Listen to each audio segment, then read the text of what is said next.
I'm Edie Lesh, and I'm here at the Hub Culture Pavilion in Davos at the World Economic Forum. Very pleased to be joined again by Tristan Lecomte, the director, founder of Pure Projet.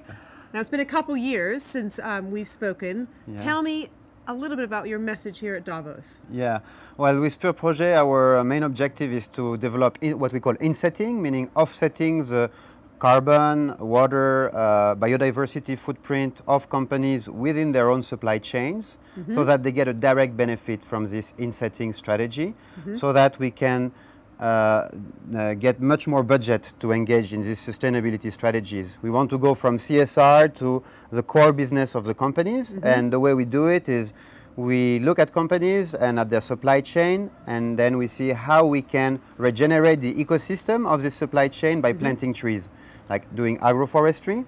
Tell me about agroforestry. What does that actually mean? Agroforestry means planting trees within coffee, cocoa, tea fields, but as well corn, wheat, or as well doing what we call silvopastoral systems, meaning planting trees with cows, with pigs, with chicken. And as there is strong interdependence, the ecosystem is much more resilient, so you can produce more with less. You can reduce the amount of fertilizer or pesticide that you need, because your ecosystem is really strong.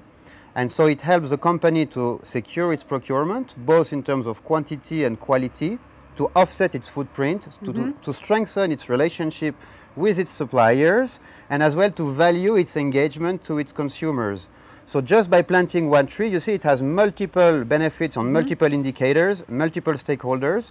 So we are here in Davos to promote the tree as the best investment you can make in this world to regenerate the ecosystem and to create positive growth.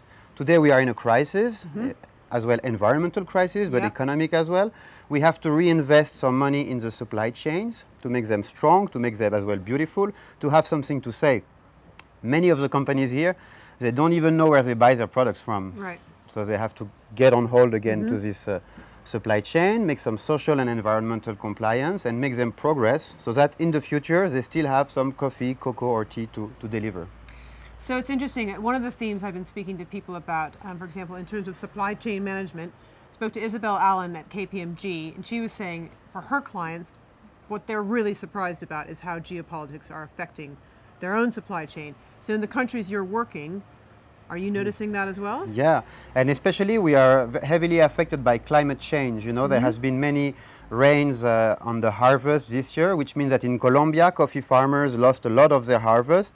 In Thailand, where I live, we lost a lot of rice.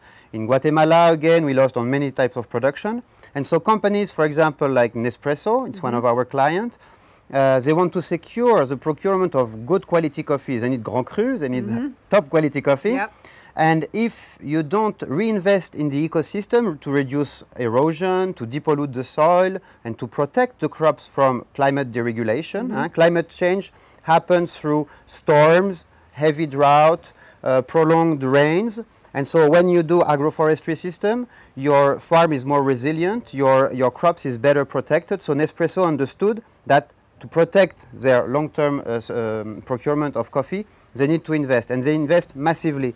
They committed to plant at least 10 million trees within the 5 next year to protect their supply chain and offset their footprint.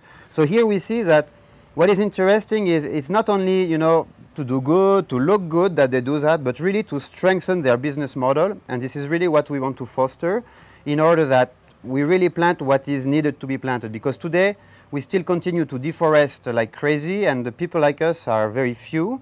So we really need to change scale for the benefit of all. Tristan, thank you so much for stopping by the Hub Culture Pavilion, and I'm Edie Lesh.